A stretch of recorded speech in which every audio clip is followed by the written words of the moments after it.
Assalamualaikum warahmatullahi wabarakatuh.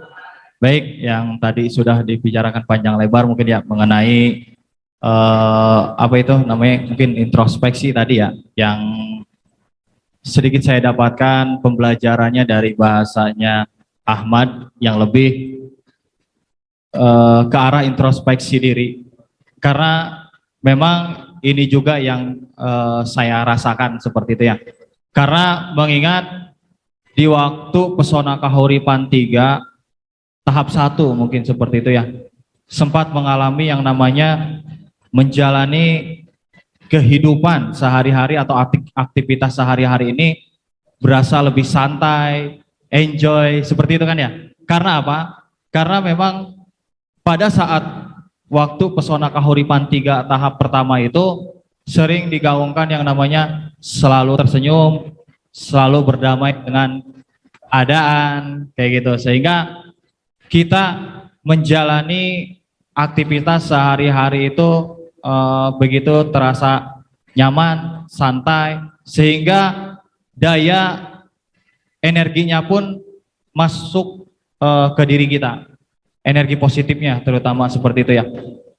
Karena waktu itu apa ya, saya ini lumayan cukup banyak waktu itu ada konsumen di Pesona Kahuripan 3 tahap pertama, yaitu tadi kuncinya ya, yang memang mungkin apa tuh namanya, pola, sedikit polanya mungkin dari situ kita menjalani kehidupan sehari-hari dengan santai dan juga enjoy, juga selalu senyum kayak gitu. Terus membahas pelajaran-pelajaran yang kemarin mungkin sempat diuraikan, karena kemarin juga saya mungkin absen ya, kayak gitu, absen di sesi kedua kayak gitu. Yang kemarin saya mengambil apa ya, pembelajaran mungkin pada saat kita diberi satu motivasi untuk satu sinergi kayak gitu, supaya dapat merasakan apa yang rekan-rekan tim travel mungkin merasakan di dalam proses perjalanan pencapaian wana wisata, pembuatan wana wisata kayak gitu kan ya. Dimana mungkin kemarin ada bahasanya penerimaan dan juga keyakinan kayak gitu. Kemarin yang saya dapatkan mungkin yaitu soal arti sebuah dari keyakinan. Karena jujur mungkin di dalam keyakinan yang saya pegang ya, di Islam kayak gitu, keyakinan ini dibagi menjadi 3. Yang pertama yaitu ada yang namanya ilmu yakin, yang kedua yaitu ainul yakin, yang ketiganya yaitu hakul yakin. Nah, ilmu yakin ini yaitu apa? Keyakinan yang didapat atau diperoleh dari informasi yang kita percayai kayak gitu. Misalkan yang kemarin mungkin ada bahasa, oh beli bakso di sono enak loh kayak gitu kan ya. Nah, itu adalah sebuah informasi kayak gitu. Terus kita mempercayainya kayak gitu itu. Itu soal ilmu yakin. Ada juga yang namanya ainul yakin. Nah, ainul yakin ini keyakinan yang diperoleh berdasarkan kenyataan yang dilihat saat itu. Ya. Contohnya mungkin bisa bisa dipikirkan. Contohnya seperti apa? Terus yang terakhir yaitu hakul yakin. Nah, ini mungkin yang kemarin sempat terasa ya, yaitu keyakinan yang diperoleh berdasarkan pengalaman sendiri dan bukan menurut orang lain atau katanya. Jadi keyakinan yang kita dapatkan berdasarkan pengalaman ataupun perjalanan proses kita menuju suatu pencapaian yang kita inginkan. Karena kemarin mungkin terasa ya bagi teman-teman yang bergerak ke sana, ke Wana Wisata Subang.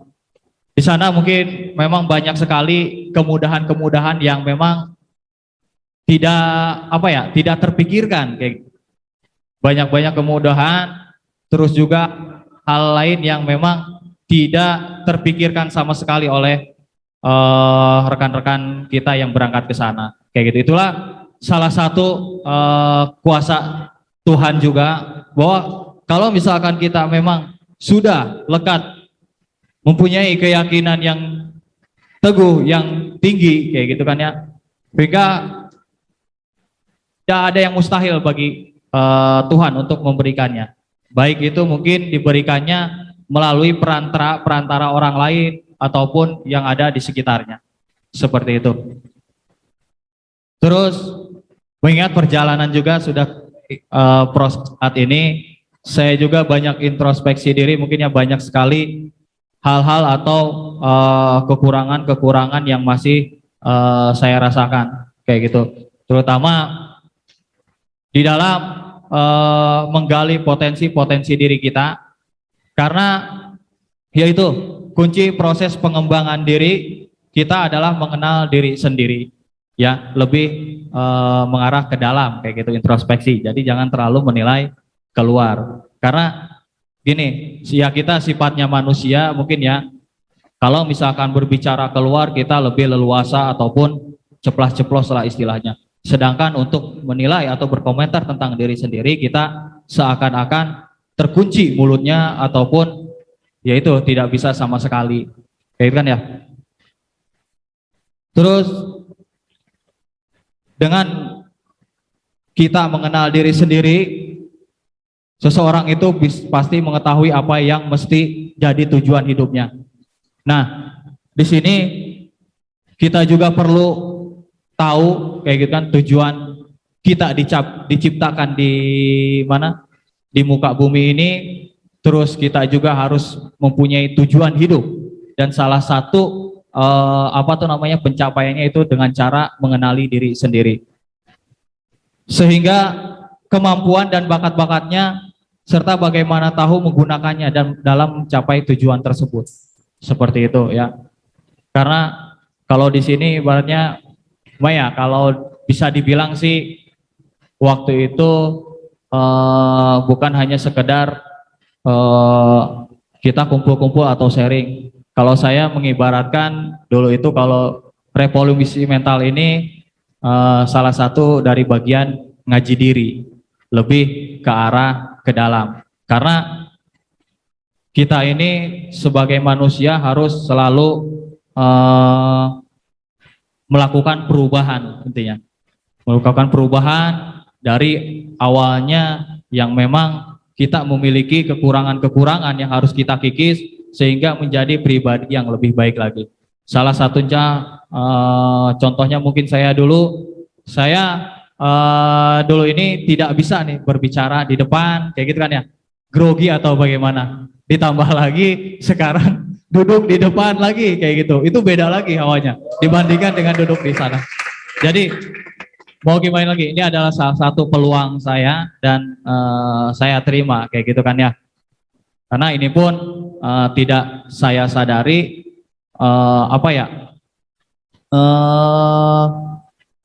membuat diri saya mungkin lebih berkembang atau lebih baik lagi, kayak gitu. Karena dulu pun alhamdulillah kalau misalkan memang pekerjaan ya di perusahaan sebelum-sebelumnya, saya ini diwajibkan untuk selalu melakukan perubahan di setiap harinya, yaitu dengan melakukan mungkin improvement ya, continuous improvement, perubahan secara berkala. Namun ya itu tadi, terkadang ya namanya sifatnya manusia yang terkadang memang bisa terkontaminasi oleh hal-hal yang memang terlihat oleh panca indera, lingkungan dan juga sebagainya, kayak gitu. Jadi harap maklumi aja. Namun setidaknya diri kita ini sedikit lebih jeli lah, lebih jeli, lebih ngeh juga bahwa ada sedikit perubahan di dalam diri kita selagi kita mau merubahnya, kayak gitu. Terus apalagi ya, pelajaran-pelajaran yang memang tadi mengulas tentang kebutuhan juga ya, kebutuhan apalagi saya ya di dalam sudah berumah tangga, pasti kebutuhan adalah nomor satu, kayak gitu. itu tidak terlalu saya tidak terlalu saya pikirkan mungkin ya, karena rezeki pasti rezeki jodoh maut sudah ada yang ngatur ya. Namun kita juga tidak hanya bisa berdiam diri saja, kita harus bergerak mencapainya kayak gitu, sehingga yaitu tadi rezeki entah itu datang dari orang lain, dititipkan dari orang lain atau dari keluarga kita, teman sahabat terdekat kita ataupun yang lainnya kayak gitu. Karena kalau berbicara dengan kebutuhan pasti ya itu sumpek lah, otak puyeng juga kayak gitu kan ya. Jadi nggak terlalu dipikirkan untuk masalah keberkahan. Jadi ini aja lepaskan lah kayak gitu. Jadi kayak gitu ya. Nah, terus tadi juga disinggung mungkin untuk masalah ada bahasa kedisiplinan ya, di mana memang pada perusahaan sedang gencar-gencarnya untuk mendongkrak ataupun kedisiplinan ini dimunculkan kayak gitu. Karena yaitu tadi perusahaan sedang menuju untuk ranah keprofesionalitas. Saya tahu, saya yakin bahwa teman-teman juga mungkin sebelum-sebelumnya punya pengalaman pekerjaan di luar sana dan bisa menyikapinya seperti apa, kayak gitu kan ya. Karena yaitu tadi kedisiplinan ini penting bagi diri kita sehingga kita bisa merubahlah kepribadian kita kayak gitu, yang tadinya mungkin kita malas menjadi bisa lebih rajin lagi ya. Mungkin itu aja sih tambahan dari saya, kurang lebihnya mohon maaf. Assalamualaikum warahmatullahi wabarakatuh. Jadi ada beberapa hal yang kenapa ketika dalam kehidupan sehari-hari kok kitanya nggak peka, kitanya nggak sadar kalau ini adalah keadaan yang dihadirkan dari apa yang sudah kita pelajari. Sobat, gue pernah bilang, belum tentu orang yang di luaran sana ngerti dengan ketika didatangkan dengan keadaan, dia berpikir bahwa, oh gue lagi belajar berdamai sama keadaan. Belum tentu yang di luaran sana ngerti. Boro-boro ngeh kalau keadaan itu didatangkan untuk buat dia berlatih, buat dia belajar, atau prakteknya bahwa dia sedang belajar berdamai dengan keadaan. Tapi boro-boro yang di luar akan ngeh ke arah sana karena belajar pun enggak.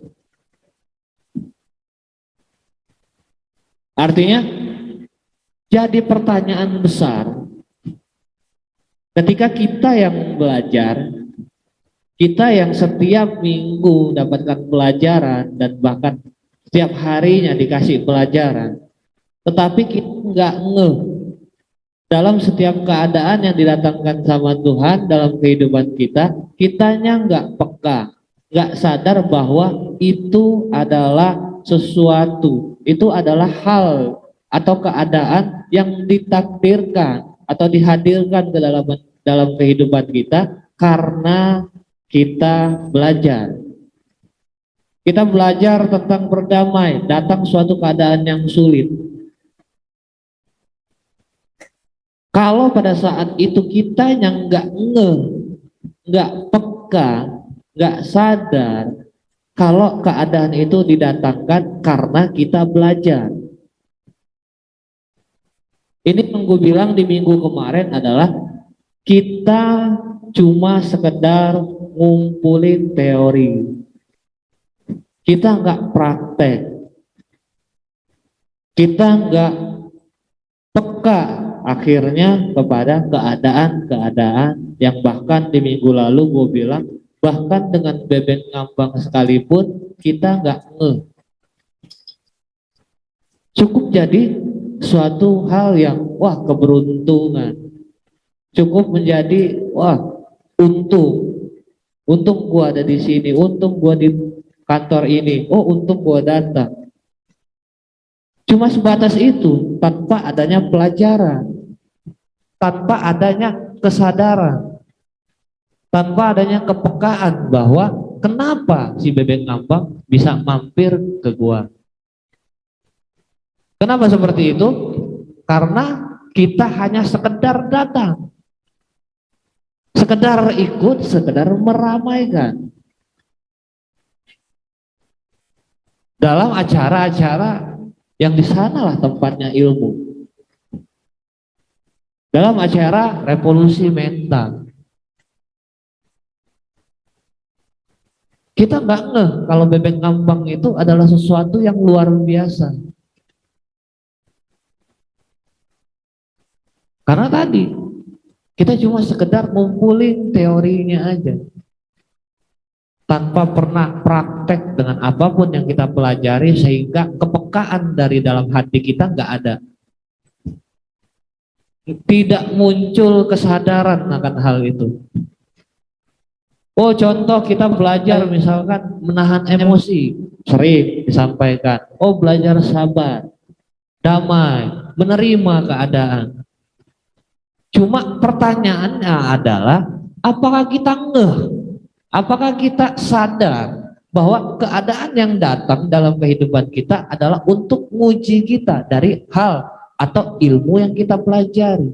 Kalau masih terasanya tidak berasa apa-apa, artinya pertanyakan lagi. Bagaimana proses belajarnya kita?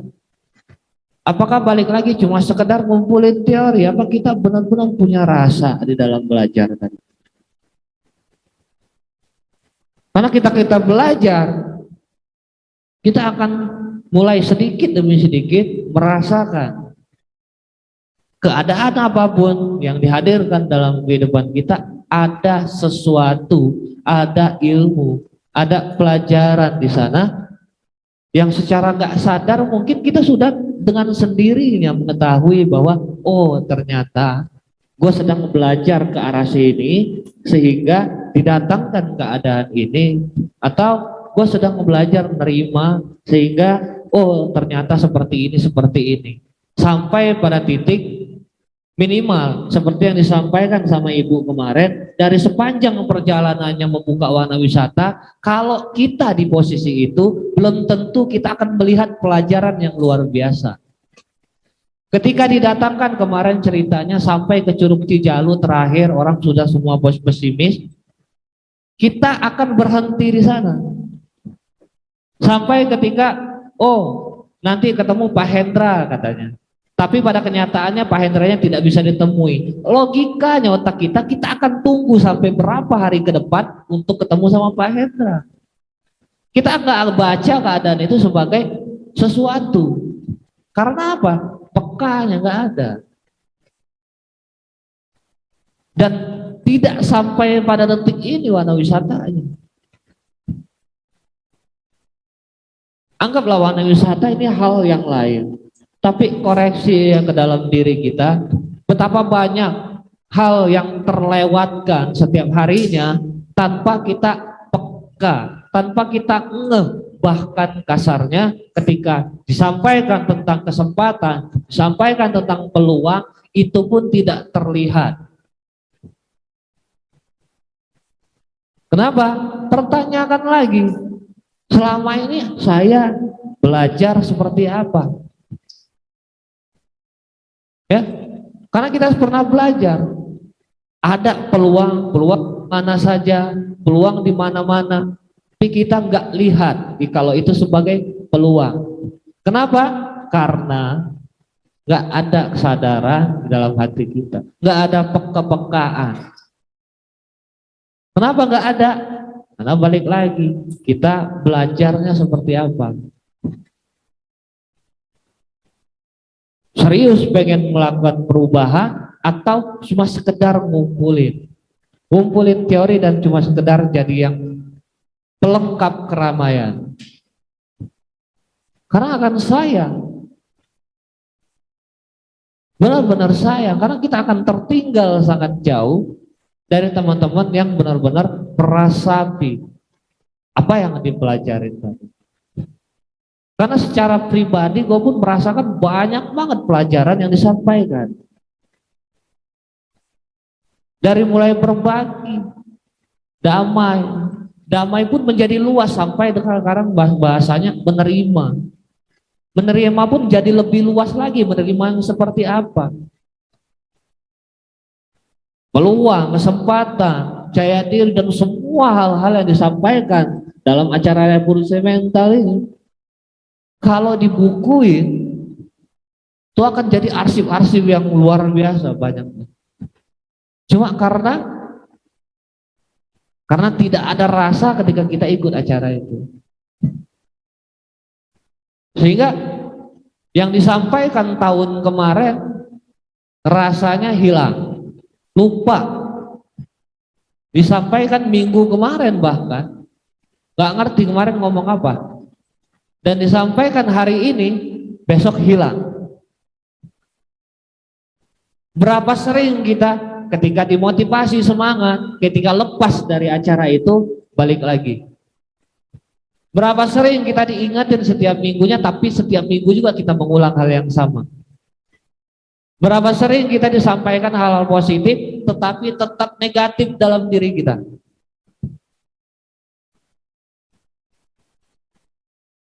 Ya, ini menjadi suatu koreksi lagi.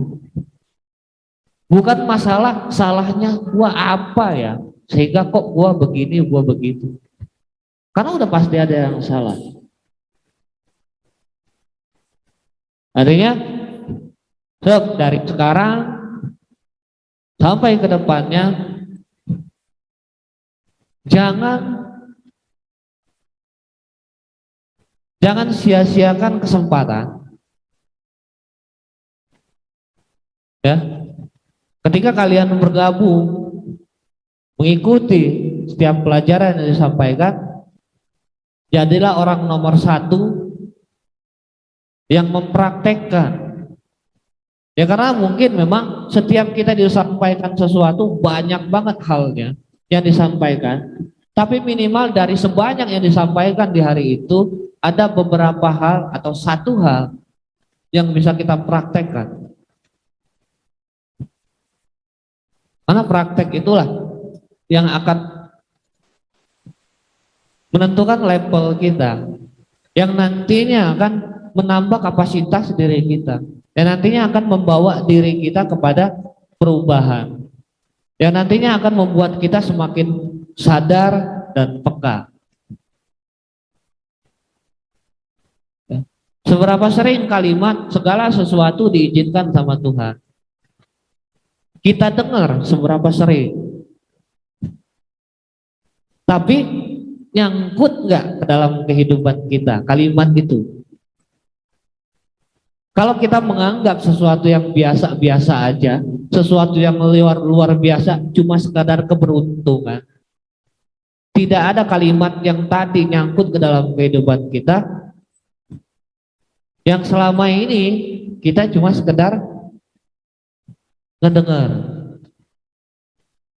Ya, seperti itu. Jadi manfaatkan, karena belum tentu kalian sendiri pun bilang di luaran sana nggak ada yang seperti ini. Kemarin berapa kali disampaikan masing-masing, oh beda. Belum tentu di luaran sana kita mendapatkan pelajaran seperti ini. Oh, belum tentu di luaran sana kita dididik seperti ini. Artinya ini sebuah kesempatan yang luar biasa yang jangan sampai lepas. Jangan sampai kita yang mengikuti program ini malah tidak lebih baik daripada orang yang di luaran sana yang nggak ngerti, yang nggak pernah belajar. Ya, mudah-mudahan ada banyak hal yang bisa mulai sekarang kita pelan-pelan resapi apa yang disampaikan. Karena itu juga salah satu alasan kenapa gue bilang kemarin, ketika ada yang menyampaikan sesuatu, jangan lihat orangnya. Sayang yang disampaikan nanti tidak nyangkut.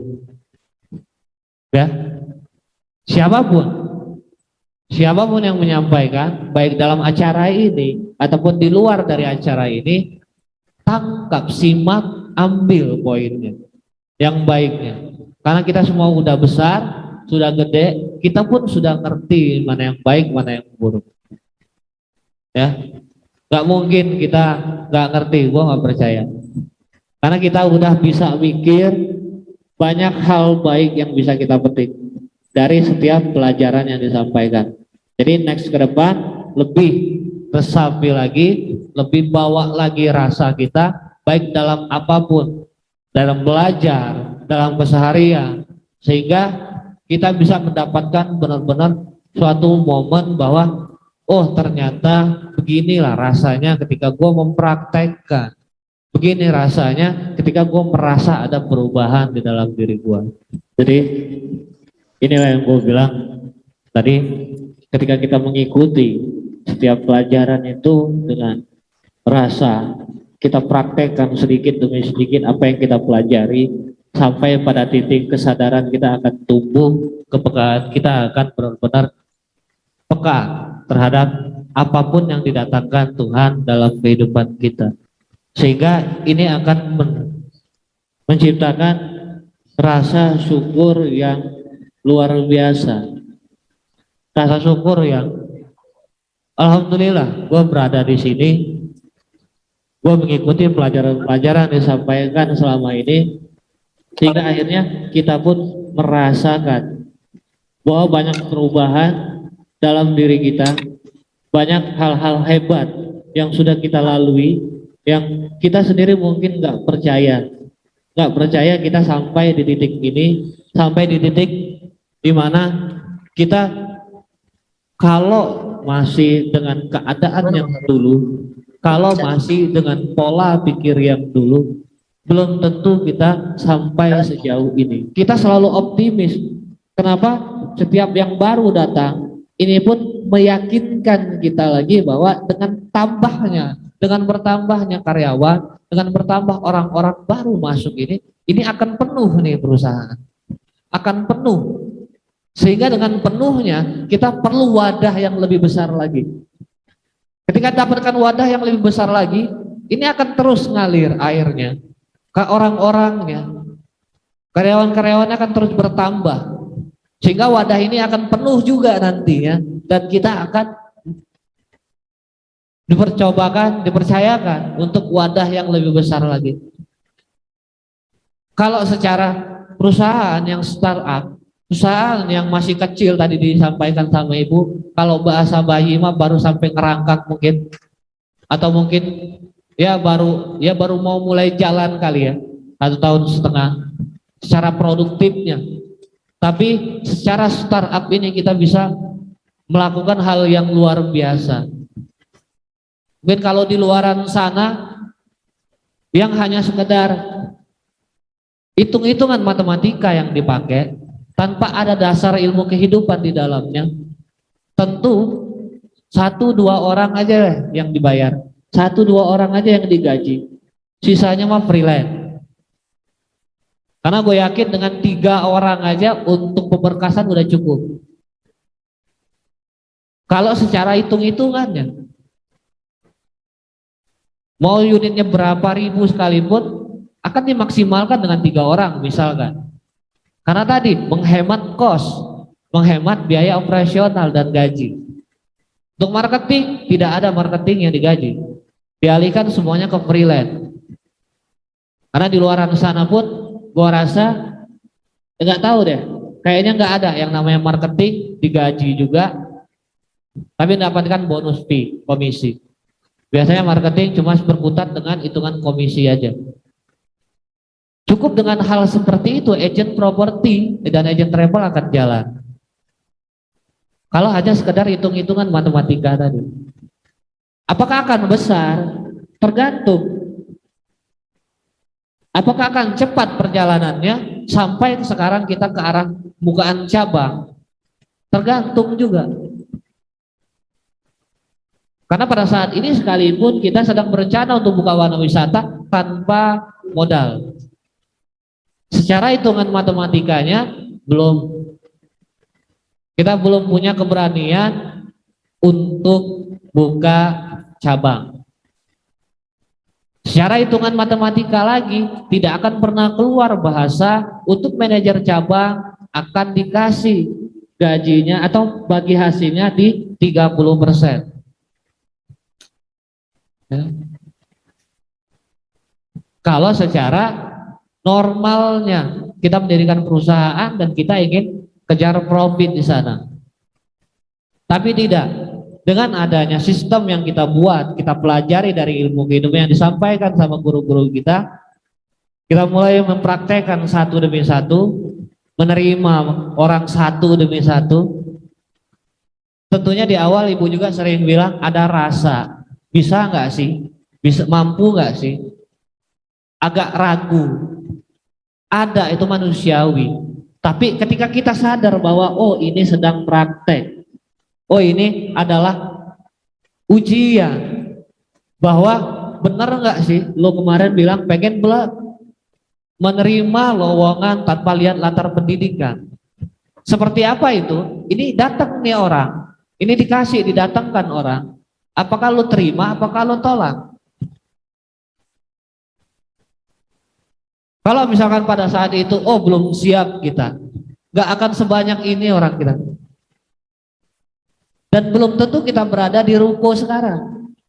Mungkin kita masih di tempat Kahana, dan Kahana nggak pindah-pindah rumahnya. Kenapa? Kalau tadi mengikuti logikanya manusiawi, ya kan?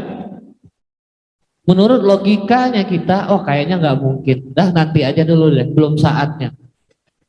Tidak akan ketemu saat yang tepat kalau kita terus dengan hitungan-hitungan tadi. Makanya yuk pelajari bareng-bareng. Dengan perjalanan ini tentu kita akan mendapatkan pelajaran yang luar biasa.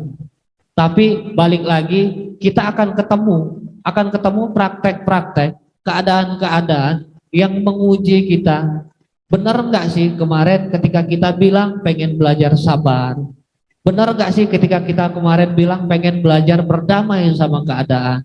Benar nggak sih kalau kemarin kita sempat belajar tentang berbagi, tentang menerima, tentang apapun yang kita pelajari, itu akan datang suatu keadaan-keadaan yang mempertanyakan tentang pelajaran yang kita pelajari. Makanya ketika kita dihadapkan suatu kesulitan, masalah, dan kita memilih untuk takut dengan masalah itu, kita memilih untuk menghindari masalah itu, di percobaan pertama, ujian pertama, pertanyaan pertama, kita gagal dan kita harus mengulang lagi pelajaran itu. Karena kita sudah belajar. Ketika dihadapkan pada prakteknya, kita belum mampu melewatinya. Kita masih takut dengan masalah. Kita masih takut dengan debt collector. Kita masih takut dengan hal-hal yang kita anggap di luar kemampuan kita. Kita masih mengakui masalah. Sering disampaikan, lepaskan pengakuan. Bahkan masalah pun bukan punya kita. Tapi kita berkutat dengan masalah itu. Kita menganggap ini masalahnya kita. Itu pun satu pelajaran. Kemarin kita belajar tentang melepaskan masalah itu. Kita belajar tentang masalah itu dijadikan pelajaran. Masalah itu tidak perlu ditakuti. Masalah itu harus dihadapi. Tapi kita terjebak dengan masalah kita sendiri. Mungkin pada saat disampaikan mendapatkan pelajarannya, oh iya, oh harus begitu, oh harus begini. Rasanya kayak gampang. Rasanya kayak mudah. Tapi ketika kita berhadapan langsung dengan masalah itu, tidak banyak dari kita yang berhasil menang dengan keadaan itu. Inilah perlunya kita terus latihan, sehingga akan muncul dari dalam diri tadi sebuah kesadaran, melepas pengakuan. Kalau dibilang damai itu sudah ngalir karena kita nggak protes sama keadaan. Kalau dibilang menerima, kita sudah belajar secara tidak langsung menerima karena kita mengikuti apa yang dikasih. Dan kita tidak putus asa dengan cara kita bergerak untuk mencari solusi. Banyak banget pelajaran-pelajaran yang bisa kita resapi lagi, kita koreksi lagi dari dalam diri kita, sebatas mana kita sudah mempraktekkan apa yang disampaikan. Sejauh mana dalam kehidupan kita, di dalam diri kita ada perubahan. Jadi cuma kita yang tahu. Cuma kita. Karena orang lain cuma sekedar melihat penampilan. Orang lain cuma menilai dari sikap-sikap yang kita tunjukkan, yang kita tampilkan. Artinya kita sendiri yang lebih paham tentang diri kita. Ketika lo menunjukkan lo masih baper sama orang, orang lain cuma menilai. Oh, ternyata di pelajaran kemarin dia belum berhasil menang, berhasil dalam prakteknya. Orang lain menilai, tapi nggak ngerti diri lo kayak gimana. Sejauh mana pelajaran itu yang lo dapat, sejauh mana lo ngerti kalau ada praktek setelah teori, sejauh mana lo bisa peka, sadar bahwa inilah saatnya gue praktek. Ya. Karena yang gue sering sampaikan pun, secara nggak sadar, setiap harinya gue praktek. Minimal, alhamdulillah, minimal ada kesadaran, ada kepekaan dalam diri gue bahwa oh ini prakteknya. Setiap hari ada aja sesuatu yang bikin kesel. Tidak cuma di kantor, bahkan sampai ke rumah. Tapi oh ini prakteknya.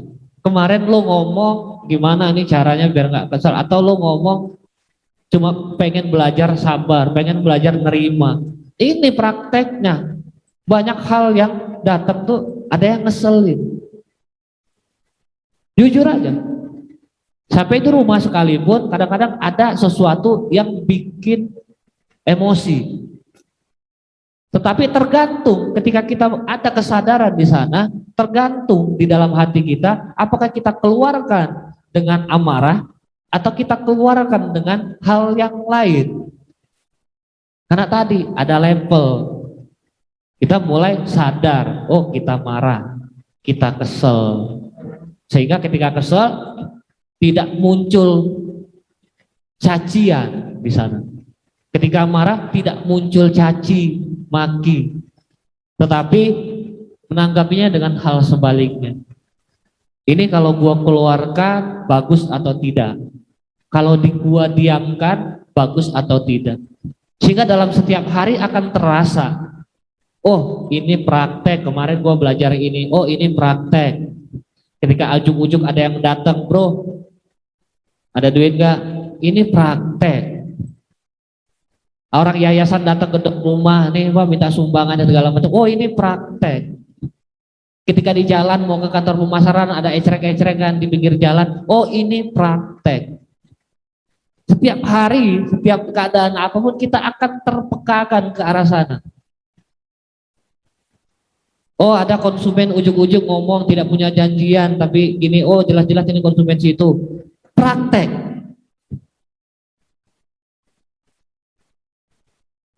Ketika ada konsumen, Pak saya mau sama Bapak aja deh, kalau ada teman-teman saya mau ke Bapak aja deh, saya nggak percaya sama marketing saya itu, nipu dan segala macam.